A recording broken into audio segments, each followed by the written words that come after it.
Do you ever feel like your faith is pulling you in one direction while your family's needs are tugging you in another?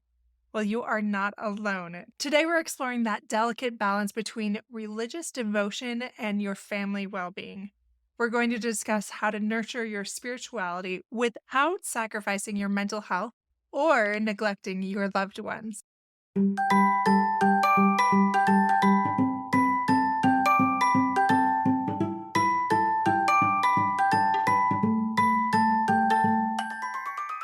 Hey parents, welcome to Fulfillment Therapy. Do you want to raise your kids better and have a stronger marriage? Are you up late at night researching marriage and parenting tools and self-care tips? Do you start each day hoping for deeper connections and less chaos, but it ends with family arguments and going 12 different directions again? My name's Kendra, wife, mom, therapist, and growth enthusiast. It wasn't until I discovered how to fulfill my unmet needs that I was finally able to show up as my best self, as a spouse and parent. I realized that by meeting my needs, I could more fully meet the needs of my family, with more energy and less resentment. In this podcast, I teach parents skills like boundary setting, prioritizing personal needs, communication, and claiming ownership. Just like my clients, you'll be shocked by the improvement in your marriage, parenting, and personal life when you focus on fulfilling your important, unmet needs. Ready to prioritize yourself so you can quit mentally throat punching people? Then grab those earbuds and head outside, and let's rock and talk.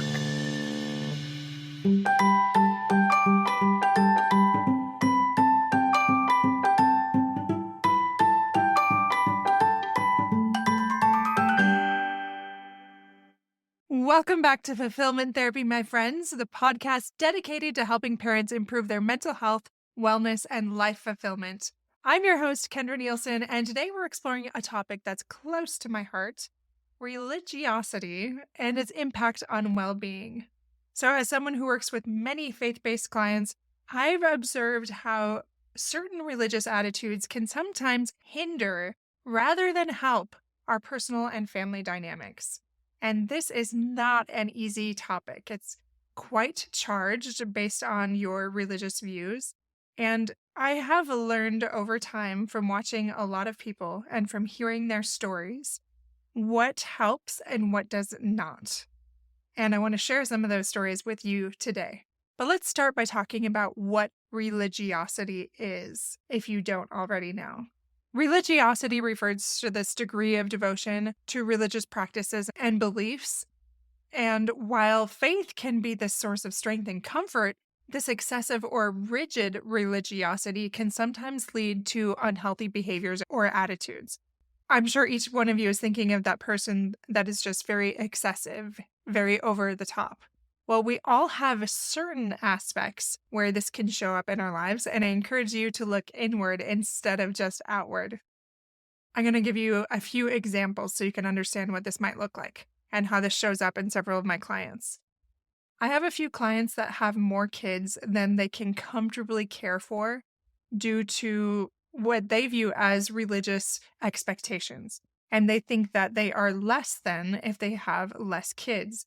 Many of the times when these people are coming to my office, it's because they have major mental health problems and they continue to have kids regardless of that and knowing what it did for other people in the family.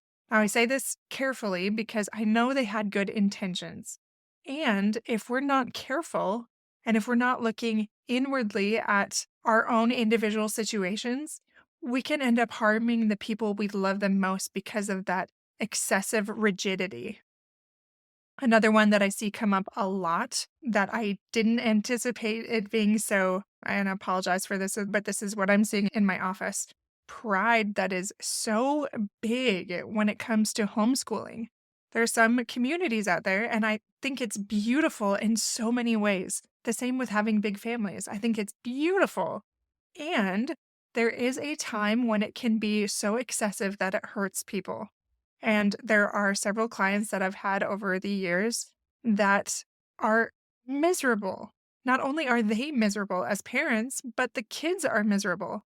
And it's this rigid adherence to homeschooling because they see it as more pious or this next level of holiness in some ways. And yet everybody's unhappy. And they can't abandon that perspective because they have attached so much of who they are to this feeling or this belief that that is the only way, despite everybody being a mess. Another one is refusing medication due to beliefs about natural healing. And I am right there with you. I do not like pharmaceuticals. I do not like all of the side effects. And yet I have client after client coming in. Many of them are suicidal and their lives are in shambles. And yet they have this badge of honor, this mark of pride that, oh, but I don't take medication. Your family is falling apart because of this pride where you refuse to take medication and yet you're suicidal all the time. You can barely function and everyone else around you is having to pick up the pieces because of your rigidity. And that is frustrating when our pride and our religiosity is so big that we are letting it affect so many other people around us. Another one I see is overcommitting to church callings at the expense of personal and family well-being. Now, again, I know the other extreme happens a lot in congregations and wards where people are not serving at all. But then there's this other percent, that 1% that overcommits at the expense of their loved ones. And it's important to look at those people as well. Yes, that one end of the spectrum needs to step up much more, and the other end of the spectrum needs to step down much more. Because again, it's at the expense of personal and family well-being, and ultimately even faith long term when we're giving so much to our detriment. And that creates this resentment that is hard to combat when they've been doing it for so long. Richard Feynman said this: "The first principle is that you must not fool yourself, and you are the easiest person to fool."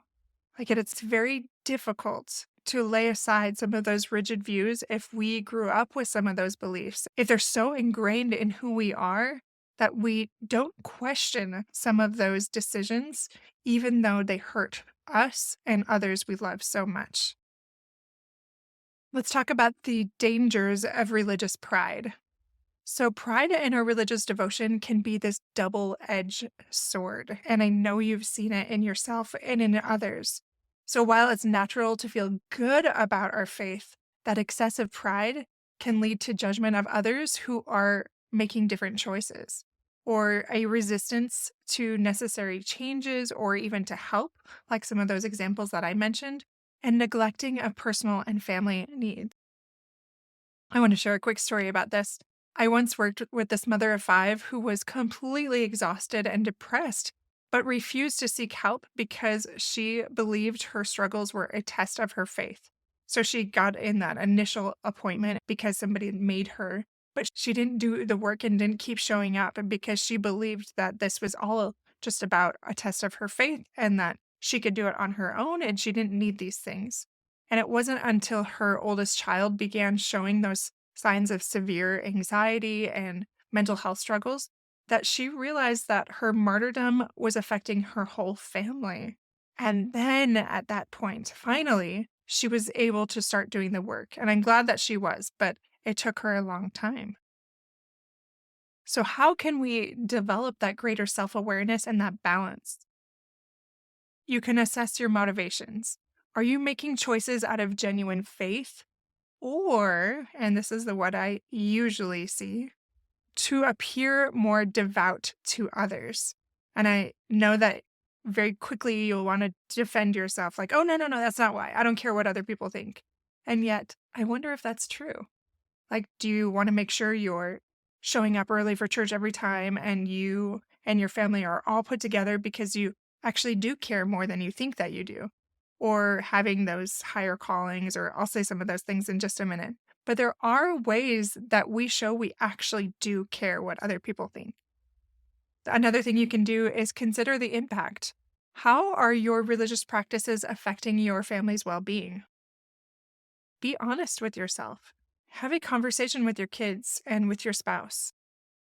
What are things we could reevaluate? And I'm not telling you here to abandon your faith or if these things are happening, it's all lost and it's all wrong. I'm not saying that at all. I'm saying maybe your perspective is what could shift. Are you dismissing valuable advice or help because it doesn't align with your religious views?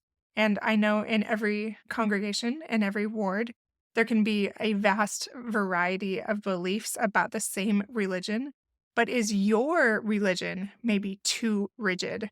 I know our kids were very helpful as they got older in helping us see where we were too extreme, too intense, and we had to backtrack and we had to readjust and improve that because it was hardening our children's hearts. And we had to take a deep look at that and seek to repair and change that. And it has been beautiful for our faith as well as we let go of that rigidity. Queen Rania of Jordan said this: "The most powerful weapon against extremism is moderation."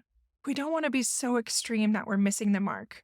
We want to have that moderation that is wise and good and will prevent us from being deceived or led down paths that are not good for us or our family.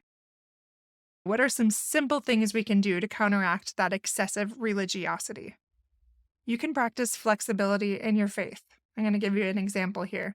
So, a father learned to adapt his scripture study with his family and be more engaging in ways that are age appropriate for his kids rather than adhering to that rigid format that he grew up with, where you just read for 20 or 30 minutes and there's no dialogue and it's just reading scripture after scripture and very stale and disconnecting rather than connecting. Another thing you can do is seek diverse perspectives within your faith community. So, a couple found this renewed enthusiasm for their faith by attending interfaith discussions with other people and learning how other people interpreted similar beliefs. I know some people, this really scares them, like, oh, I can't talk to other faiths. I don't want to be shifted, or I don't want to fall for another's beliefs and lose my faith. And I completely get that on some level. And yet, we don't have to be scared about talking about our commonalities or even our differences. We can just have that open dialogue that can be very beautiful. Another thing you can do is prioritize mental and emotional health. So, a mom that I work with realized that taking antidepressants didn't diminish her faith, but allowed her to be more present and loving with her family. She recognizes she can be so much less depressed and anxious so that she can be a better parent. That, for her right now, means taking pharmaceuticals, and that's okay. Another thing you can do is set boundaries on religious commitments. Another example of this is a family implemented something I thought was interesting called one calling per parent rule. And that made sure they had enough time for each other and their personal pursuits as well. It's also important to know that this type of rigid thinking doesn't have to just be limited to religious contexts. I see this in a lot of clients in other ways, like career-oriented people who sacrifice family time for professional advancement, or even those who pride themselves on logic or their academic achievements at the expense of emotional intelligence, or people who wear their busy schedules as this badge of honor and neglect self-care and relationships. I've seen pride manifest in lots of different ways, and we are specifically talking about religiosity here, but we all have different ways where we are very rigid in our thinking that we could adjust. So maybe it's not religion specifically for you, but how are you rigid in ways that are harmful to you or your family? Thomas Merton said, "Pride makes us artificial and humility makes us real." So we can't show up as real and relatable and have those deep connections if we are stuck in that rigidity and in that pride. All right, just a few quick recaps from today. That excessive religiosity can sometimes hinder personal growth and that family well-being. But the key to healing is self-awareness to maintain that healthy relationship with our faith, with our family, with ourselves. And balance and flexibility in religious practices. And when we can achieve that balance and that flexibility in our faith, that leads to greater fulfillment overall. and that deeper connection with our family. My friends, the goal here is not to abandon your faith or your values. I hope you did not get that message here. But it's to approach our faith in a way that will enhance our lives and the lives of the people we care about. When we are aware of those pitfalls and that excessive religiosity, and then work to counteract that, we can find that more authentic and balanced life, that greater fulfillment. And I know from experience of working with these clients, working through these things, that when we lean into that, when we challenge some of those notions and those ways of living that no longer serve us, we will have greater joy. And I know that you can have that for yourself as well. All right, my friends, if you feel like this would benefit anyone else that you know and care about, please share this episode. And if you haven't done so already, please leave us a review on Apple Podcasts, preferably, or anything if you can, because that helps us get seen and help more people. So please take the time to do that. And if you have, thank you so much for taking those 2 minutes to do that. Don't forget to check out our courses on our website. All of those links are in the show notes if you want to find us on Facebook, on Instagram, any of those things. It's all below, so check it out in the show notes. Thanks for showing up, my friends. I'll see you back here on Mondays and Thursdays with a new episode.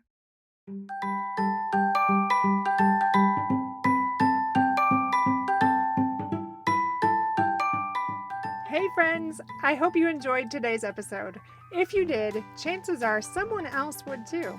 Would you take 30 seconds to share this with a friend who's looking for greater family fulfillment? And while you're sharing, tell me what you think about the show by leaving a review on Apple Podcasts. It refuels me when I hear this podcast is helping you. No matter what your house or your hair looks like, I'll meet you back here every Monday and Thursday morning for more episodes. Until then.